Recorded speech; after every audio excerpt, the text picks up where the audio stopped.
5 Republican senators did something this month that almost never happens anymore. They defied Donald Trump. They voted with Democrats. They stood up for constitutional authority over presidential power. And then Trump went to war against them. Subscribe to Capital Prime right now and turn on notifications, because what happened over these 2 weeks reveals everything you need to know about how power actually works in Washington in 26.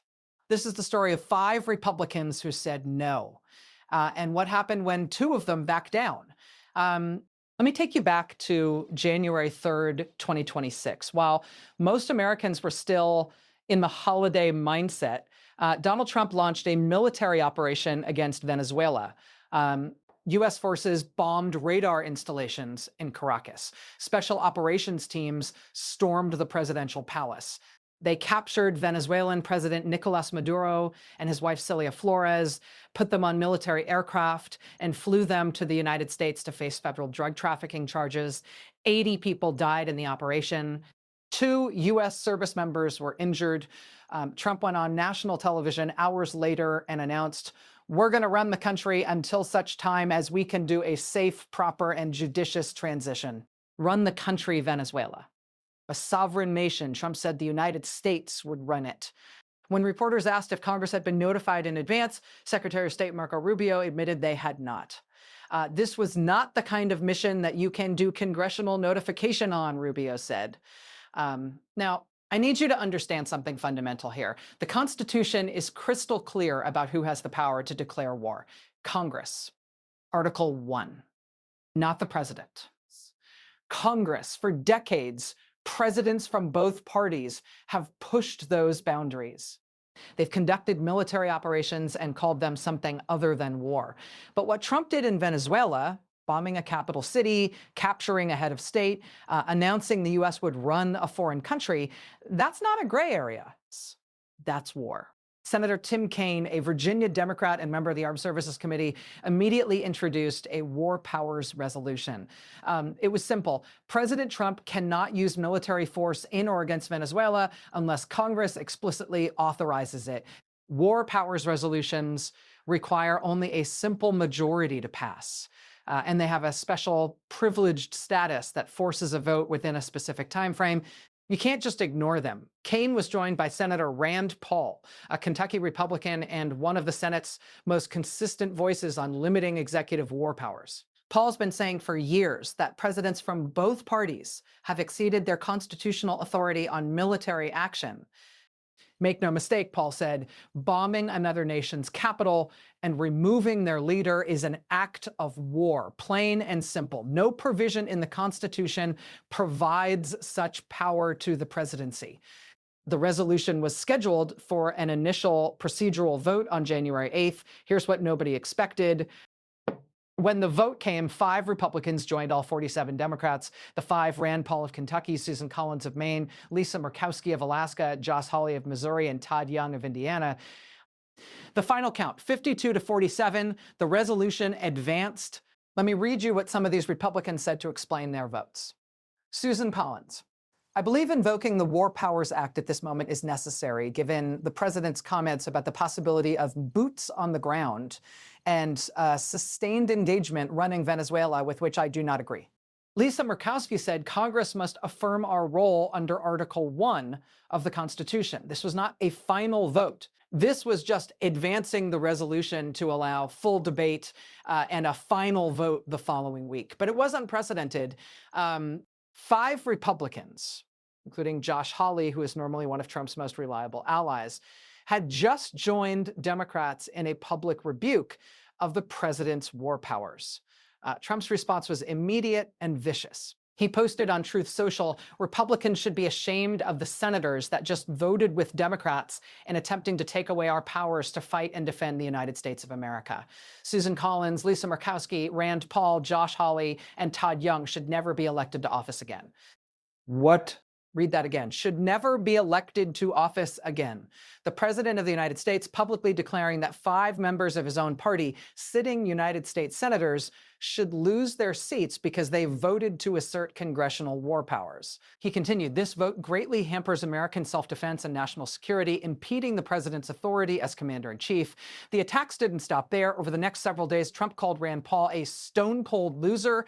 He ramped up the pressure on all 5 senators. Behind the scenes, according to multiple sources who spoke to reporters, the White House launched an intense lobbying effort targeting those 5 Republicans.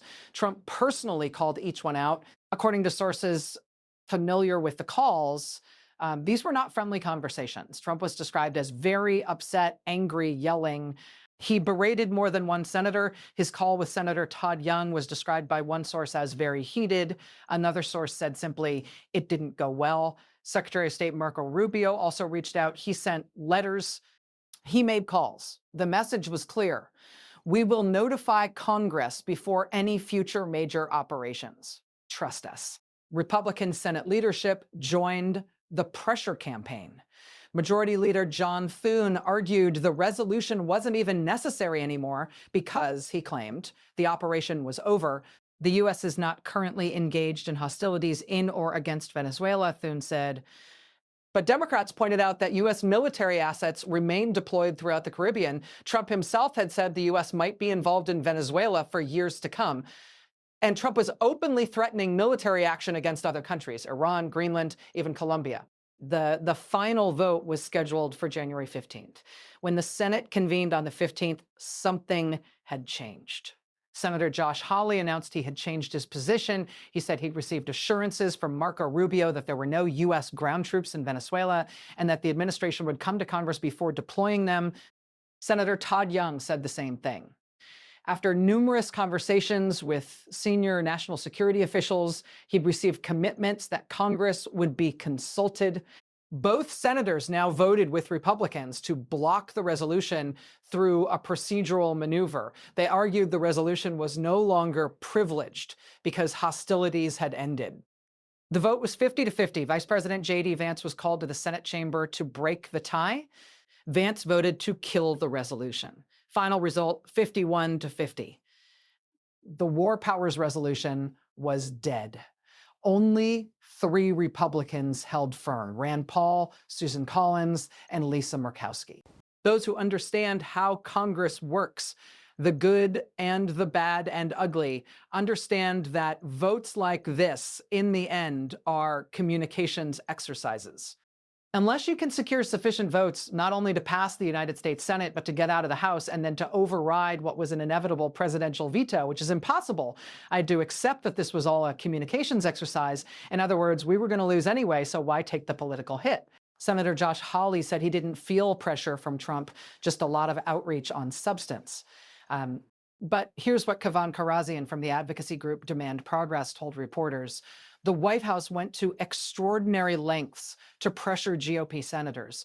That looks less like being persuaded by good faith legal argument and more like an effort to bully Congress into abdicating its role based on political threats and promises it shouldn't simply trust. Congress's war powers aren't supposed to rest on trust, they rest on law. So let's talk about the 3 who didn't back down. Rand Paul, Susan Collins, Lisa Murkowski.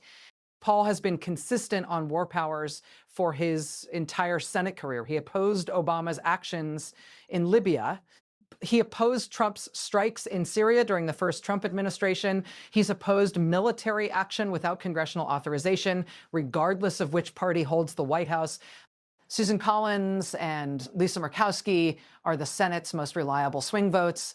They've broken with their party on Supreme Court nominations, on healthcare, on January 6th investigations. They represent states, Maine and Alaska, where independent thinking is rewarded, not punished. All 3 issued statements after the final vote, making clear they stood by their original position. Paul said the resolution was about defending the Constitution, not about opposing Trump's foreign policy goals. Collins said, Congress must assert its war powers authority or risk losing it permanently. Murkowski pointed out that Trump's own rhetoric, talking about running Venezuela indefinitely, threatening military action against multiple other countries, made congressional oversight essential. These three senators understand something fundamental. If Congress doesn't use its constitutional powers, it loses them. Let me step back and explain why this two-week saga matters far beyond Venezuela. First, it shows you exactly how Trump maintains control over the Republican Party. Fear and punishment.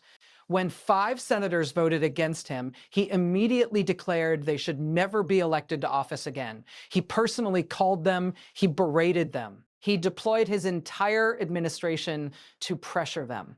And it worked. 2 of them. Second, it demonstrates the weakness of institutional checks on presidential power when those institutions won't use the power they have. The Constitution gives Congress war powers. The War Powers Resolution from 1973 provides a mechanism to enforce those powers. But if senators are more afraid of Trump than they are committed to constitutional authority, the mechanism breaks down. Todd Young admitted it out loud. Even if we pass this, Trump will veto it, and we don't have the votes to override, so why bother? That logic, that exercising your constitutional authority isn't worth the political cost if you can't guarantee victory, is how constitutional systems die. Third, this reveals Trump's governing philosophy on foreign policy: unilateral executive action, no congressional consultation, and aggressive retaliation against anyone who questions it. Trump didn't just bomb Venezuela and capture Maduro. He's openly threatening military action against Greenland, a territory belonging to NATO ally Denmark. He's threatening Iran. He threatened to invade Colombia over immigration policy before backing down. When senators tried to assert war powers oversight, he called it an attack on national security. And here's what makes this especially dangerous. Trump is not operating in a vacuum. U.S. military forces remain deployed throughout the Caribbean. Trump has said the U.S. will run Venezuela for an indefinite period. There are now questions about whether he'll deploy ground troops despite promises to Congress. Trump is threatening military action in multiple regions simultaneously: Iran, Greenland, the Panama Canal. Each threat raises the possibility of military engagement without congressional authorization. If Congress can't assert its war powers in response to an actual bombing campaign and regime change operation, when can it? Senator Tim Kaine, who sponsored the resolution, put it this way before the vote: where will this go next? Will the president deploy our troops to protect Iranian protesters, to enforce the fragile ceasefire in Gaza, to battle terrorists in Nigeria, to seize Greenland or the Panama Canal, to suppress Americans peacefully assembling to protest his policies? Those aren't hypothetical questions. Trump has threatened military action in multiple scenarios, and Congress just demonstrated it won't stop him. Senate Democrats aren't giving up. Chuck Schumer announced that as Trump continues threatening military action in other parts of the world, Democrats will continue forcing war powers votes. The American people don't want Donald Trump sending our troops into harm's way without so much as a debate in Congress, Schumer said. Donald Trump is turning the Caribbean into a dangerous powder keg, and Congress must rein him in before one mistake ignites a larger, more unstable conflict. Democrats are preparing additional war powers resolutions on Iran if Trump follows through on military threats there. They're preparing resolutions on Greenland if Trump attempts military action against a NATO ally. The strategy is to force Republicans to vote over and over on whether they support constitutional limits on presidential war powers. So what have we learned from this two-week battle? 5 Republicans were willing to stand up to Trump on a matter of constitutional principle. That's more than we've seen on many issues. But when the pressure came, 2 backed down. 2, Trump's control over the Republican Party is based on fear, intimidation, and the threat of political destruction. It works, but it's not absolute, though. 3, the 3 Republicans who held firm, Paul, Collins, Murkowski, show that resistance is possible. They calculated that standing on principle was worth the political cost. Their careers will continue. They're not destroyed. 4, the war powers fight is far from over. With Trump threatening military action in multiple regions, Congress will face this question again, and again, and again. 5, constitutional checks on presidential power only work if the people with the power to check the president actually use it. Saying, we'd lose anyway, so why try, is how democracies slide into authoritarianism. 2 weeks ago, 5 Republicans stood up. 2 backed down under pressure. 3 held firm. This isn't a story about Venezuela. This is a story about whether Congress will defend its constitutional authority or surrender it to an executive branch that wants unlimited war powers. It's a story about what happens when you stand up to Trump and what happens when you back down. The 3 who held firm showed it's possible to resist. The 2 who flipped showed how effective Trump's intimidation tactics remain. And all of us, regardless of party, should be asking, do we want a president who can bomb foreign capitals, capture heads of state, and announce the US will run other countries without congressional authorization? Because that's the precedent being set right now. Subscribe to Capital Prime, turn on notifications.